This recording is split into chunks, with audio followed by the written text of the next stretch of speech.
मैं doctor KP. Singh, संरक्षक प्रज्ञा दर्पण न्यूज। आज हम बात करेंगे बहुजन समाज की दशा और दिशा के बारे में।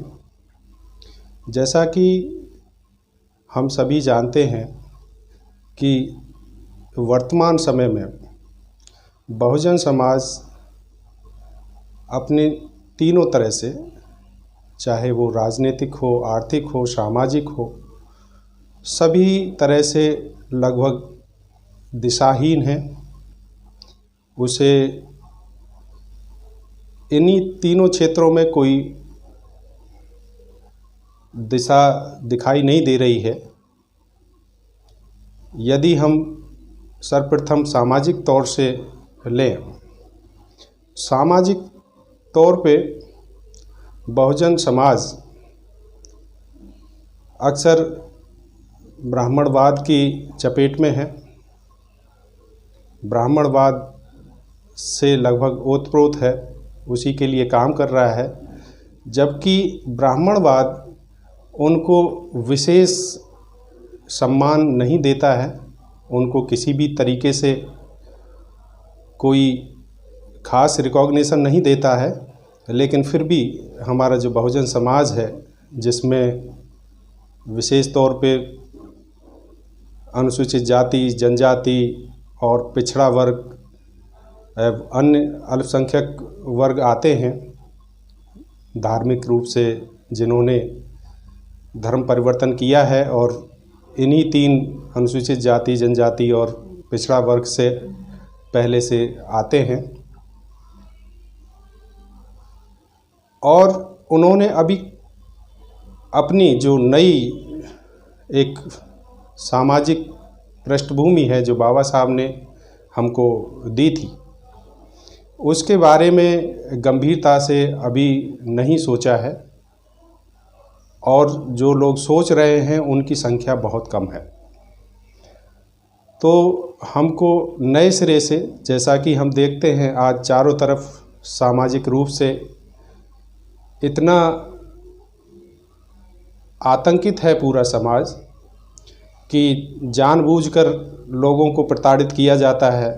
विशेष तौर पर अनुसूचित जाति, जनजाति और पिछड़ा वर्ग, महिलाओं को टारगेट किया जाता है।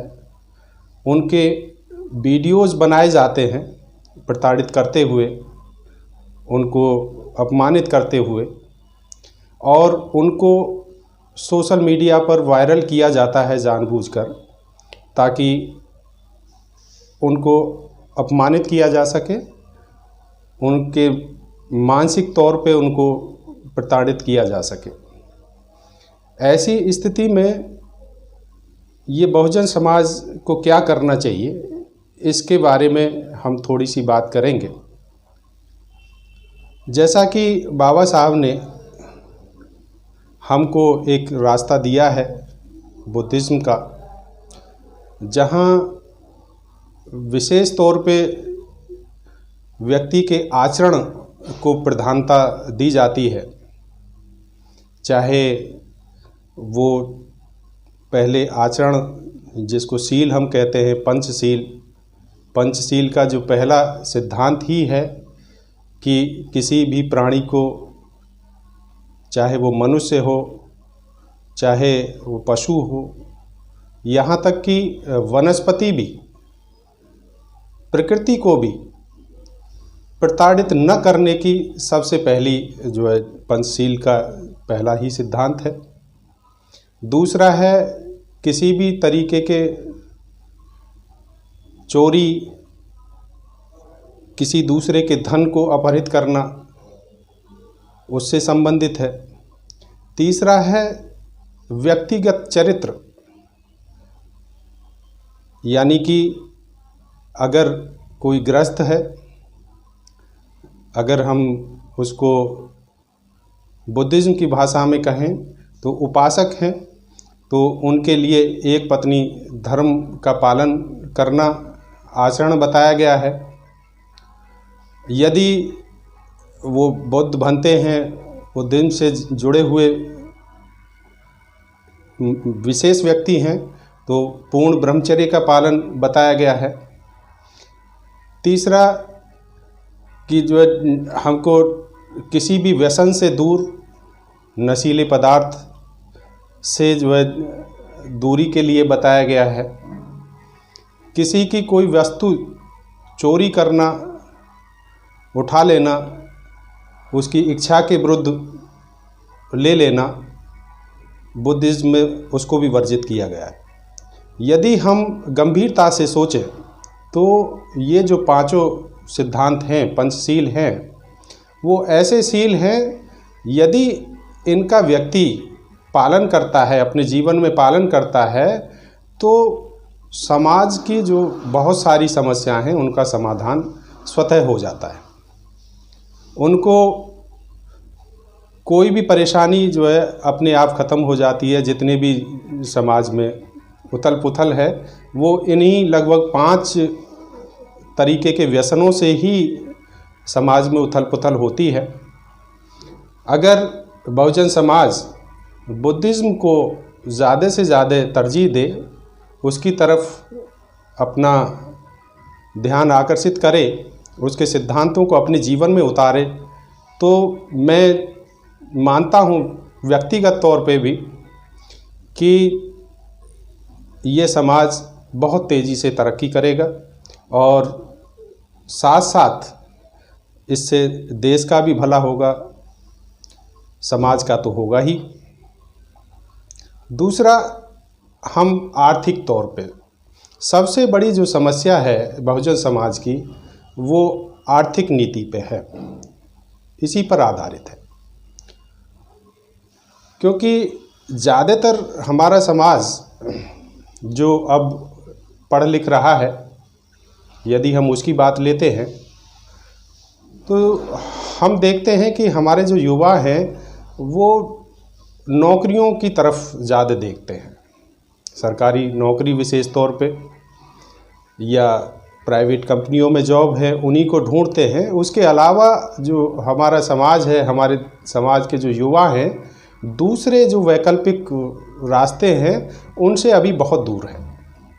और मेरा मानना है कि कोई भी समाज केवल सरकारी नौकरियों के भरोसे तरक्की नहीं कर सकता। हमें जो तरक्की के और दूसरे रास्ते होते हैं, जैसे कि व्यापार है, उसकी तरफ भी आकर्षित होना पड़ेगा और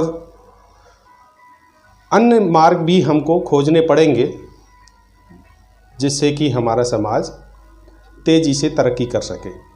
जैसा कि हम जान रहे हैं कि आज जो दौर चल रहा है वो ऐसा चल रहा है कि जो सरकारी सोच है, सरकार में बैठे हुए लोगों की जो सोच है वो ये है कि जितना जल्दी हो सके उतना जल्दी हमको सरकारी नौकरियों को ख़त्म कर देना है। और ये यकीन मानिए कि अगर सरकारी नौकरियां ख़त्म होंगी, सबसे ज़्यादा अगर आघात पहुंचेगा तो बहुजन वर्ग को ही पहुंचना है। क्योंकि उन्होंने अभी भी जो है नौकरियों के अलावे दूसरे मार्ग खोजे नहीं हैं, दूसरे मार्गों पे उन्होंने चलना शुरू नहीं किया है। और अगर आज वो चलना शुरू करते हैं तो निश्चित है कि थोड़े पिछड़े हुए होंगे दूसरों की अपेक्षा, लेकिन अगर दूसरे मार्गों को वो अपनाते हैं तो बहुत संभव है कि वो अपना जो आर्थिक मजबूती को जो है कर सकते हैं। तीसरा है राजनीतिक रूप से यदि हम देखें तो आज बहुजन सबसे ज़्यादा परेशान है, उसको कोई राह दिखाई नहीं दे रही है। चारों तरफ अगर देखें तो जितनी भी राष्ट्रीय स्तर की पार्टियां हैं वो मजबूरन जो एससी और एसटी, क्योंकि रिजर्वेशन है राजनीति में, तो वो उनको वोट तो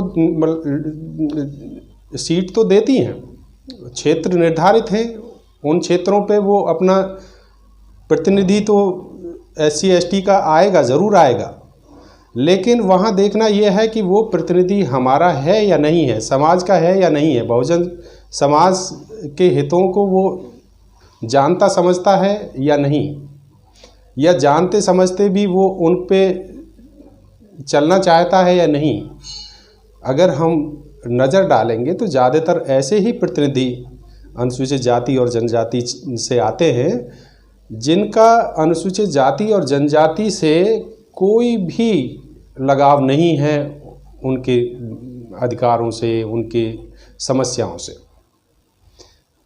वो हमेशा इस बात में मशगूल रहते हैं कि कैसे हमारी जो आगे आने वाले समय में सीट है वो सुरक्षित रहे, हमको फिर से टिकट मिल जाए। यदि हम इन समस्याओं पे बोलेंगे तो निश्चित है कि हमारा टिकट कट जाएगा और हमारी जगह किसी और दूसरे ऐसे अकर्मण्य व्यक्ति को टिकट दे दिया जाएगा जो इन समस्याओं से अपना मुंह मोड़े रहता है।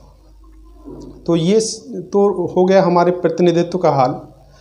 और जहाँ तक ये है कि अगर हम, ये बाबा साहब ने भी कहा है कि अनुसूचित जाति जनजाति के जो जिस तरीके का पैटर्न अब आया है, इसमें अगर जनरल लोग भी वोट करते हैं तो निश्चित है कि हम अपना सच्चा प्रतिनिधि इन सीटों पे नहीं लेके आ सकते।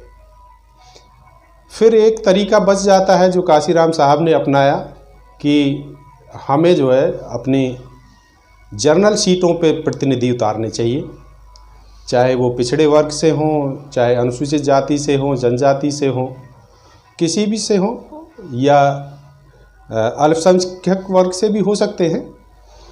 उनको अपने जो बहुजन समाज के लिए काम करे, बहुजन समाज के हित में काम करे, उनकी समस्याओं को समझते हुए काम करे, ऐसे व्यक्ति को जनरल सीट पे हम उतारते हैं और सभी वर्ग मिलकर, अनुसूचित जाति, जनजाति, पिछड़ा वर्ग और अल्पसंख्यक मिलकर उनको वोट करते हैं। तो ये एक प्रूफ्ड, काशीराम साहब ने प्रूफ कर दिया अपने समय में, प्रूफ्ड फॉर्मूला है, कोई नई बात नहीं है। यदि उस पैटर्न पे काम किया जाए तो संभव है कि हम अपनी बात, चाहे वो संसद हो, विधानसभा हो, उन सब में हम अपनी बात आसानी से मनवा सकते हैं और अपने हितों की रक्षा कर सकते हैं। लेकिन जो वर्तमान समय है इसमें ऐसा जान नहीं पड़ता है कि कोई भी पार्टी इस पैटर्न पे काम कर रही हो, जो रिकॉग्नाइज्ड पार्टी हो। हालांकि एक दूसरी त्रासदी ये भी है कि हमारे समाज के जो थोड़े से जागरूक लोग हो जाते हैं, जिनको राजनीतिक ललक होती है, वो तुरंत से समाज के बीच में जाते हैं और कुछ ही समय में, साल 6 महीने में ही एक अपनी निजी पार्टी बनाकर समाज के बीच में आ जाते हैं। उससे समाज बहुत ही दिशाहीन है, बहुत ही उठाफोह की स्थिति में है। उसे समझ नहीं आ रहा है कि आखिर क्या किया जाए, कैसे किया जाए। जो हमारी रिकॉग्नाइज्ड पार्टियां हैं बहुजन समाज की, उन्होंने लगभग वही पैटर्न अपना लिया है जो पहले से जनरल पार्टियां करती आई हैं। तो लोगों को लगता है कि यहाँ अपने हित साधन नहीं हो रहा है, तो इस तरीके की जो छोटी छोटी पार्टियां निकल के आ रही हैं, इससे भी समाज बट रहा है और इससे राजनीतिक तौर से अपनी एक शक्ति बनाने में हमको थोड़ी सी परेशानी आ रही है। इसको समझना पड़ेगा, गंभीरता से समझना पड़ेगा। और मेरा तो अपना निजी मानना ये है कि किसी राजनीतिक संगठन को खड़ा करने से पहले हमको राष्ट्रीय स्तर पर एक सामाजिक संगठन खड़ा करना पड़ेगा, और वो ऐसा सामाजिक संगठन हो जो लोगों को तैयार करे, राजनीति के लिए भी तैयार करे, आर्थिक नीति के लिए भी तैयार करे और सामाजिक तौर से भी तैयार करे। तीनों तरीके से तैयार करे समाज को। जब समाज में ये बेसिक परिवर्तन आएगा तो मैं समझता हूँ कि समाज को अपनी दशा और दिशा दोनों सुधारने में आसानी होगी और वो बड़े ही आराम से अपने जो मुकाम है उसको हासिल कर सकते हैं। जहाँ तक हम देखते हैं संविधान के बारे में बहुत एक गलतफहमी ये होती है कि ये जो वर्तमान सरकार है बहुत जल्दी संविधान को समाप्त कर देगी। ऐसा नहीं है। सीधे तौर पे संविधान को ख़त्म करना बड़ा टेढ़ा काम है, क्योंकि जो है बाबा साहब ने जब संविधान निर्माण किया तो इतने सारे चेक एंड बैलेंसेस इस संविधान के अंदर डाले गए हैं कि इतनी आसानी से संविधान को ख़त्म तो नहीं किया जा सकता। लेकिन ये ज़रूर है, जो लोग संविधान में बहुत ज़्यादा विश्वास नहीं करते, संवैधानिक व्यवस्थाओं में बहुत ज़्यादा विश्वास नहीं रखते, वो सारी संस्थाओं को जो संविधान को बचाने के लिए चेक एंड बैलेंसेस हैं, चाहे वो आपका न्यायिक व्यवस्था हो या चुनाव के लिए जो संस्था है चुनाव आयोग वो हो, या और ऐसे ही बहुत सारी संस्थाएं हैं जो इस लोकतंत्र को जिंदा रखती हैं, उनको कमज़ोर कर दिया जाएगा और उनके कमज़ोर होने से संविधान स्वतः कमज़ोर हो जाएगा। और जो लाभ उससे बहुजन समाज को मिलना चाहिए, या मैं कहूँ पूरे ही समाज को मिलना चाहिए, वो पूरा लाभ उनको नहीं मिलेगा। और कुछ स्वार्थी लोग जो नहीं चाहते कि ये देश संविधान से चले, ऐसे लोग उसका गलत फ़ायदा उठाते रहेंगे। ये होगा। जड़ से संविधान ख़त्म करना, तो वो जानते हैं कि संविधान को ख़त्म करने से कितनी परेशानियां आएंगी, अंतर्राष्ट्रीय स्तर पर कितनी परेशानियां आएंगी। इसलिए जड़ से तो ये संविधान नहीं ही ख़त्म किया जाएगा, लेकिन हाँ, इसको इतना निर्मूल बना दिया जाएगा, इतना असहाय बना दिया जाएगा कि इसमें दिए गए सभी समाज को के उत्थान के जो प्रावधान हैं वो इतने कमज़ोर हो जाएंगे, इतने लचर हो जाएंगे कि यही समाज जो संविधान को चाहते हैं कि वो मजबूत हो, वही लोग ऐसा समझने लगेंगे कि ये संविधान अब किसी काम का नहीं रहा, हमारे किसी काम नहीं आ रहा है, हमको इसका कोई लाभ नहीं मिल रहा है। जुडिशरी में जाएंगे तो वो समझेंगे कि अगर मेरे पास धन नहीं है, मैं सामर्थ्यवान नहीं हूँ, तो मुझे न्याय नहीं मिलेगा। अगर हम चुनावों में जाएंगे तो ये लगेगा कि अगर हम प्रभावशाली लोग नहीं हैं तो हमारे जो वोट है उसका अपहरण हो जाएगा और हम सही व्यक्ति को वोट नहीं कर पाएंगे। वोट करने के बाद भी सही व्यक्ति को हमारा वोट जाएगा, उसकी भी कोई गारंटी नहीं होगी। तो इस तरीके की जो चीज़ें हैं वो सब हो ही रही हैं और आगे मुझे लगता है कि और ज़्यादा होंगी। और इसका एक ही तरीका है कि हम सबको मिलकर, पूरे समाज, बहुजन समाज को मिलकर, उसके बुद्धिजीवी लोगों को मिलकर एक ऐसी रणनीति पे काम करना पड़ेगा जिससे कि हमें तीनों क्षेत्र में, चाहे वो सामाजिक हो, राजनीतिक हो, आर्थिक हो, उसमें इन समाज को ज़्यादा से ज़्यादा उन्नति हो और उसका विकास हो। आपने मेरी बात सुनी, इसके लिए सभी का धन्यवाद। जय भीम, नमो।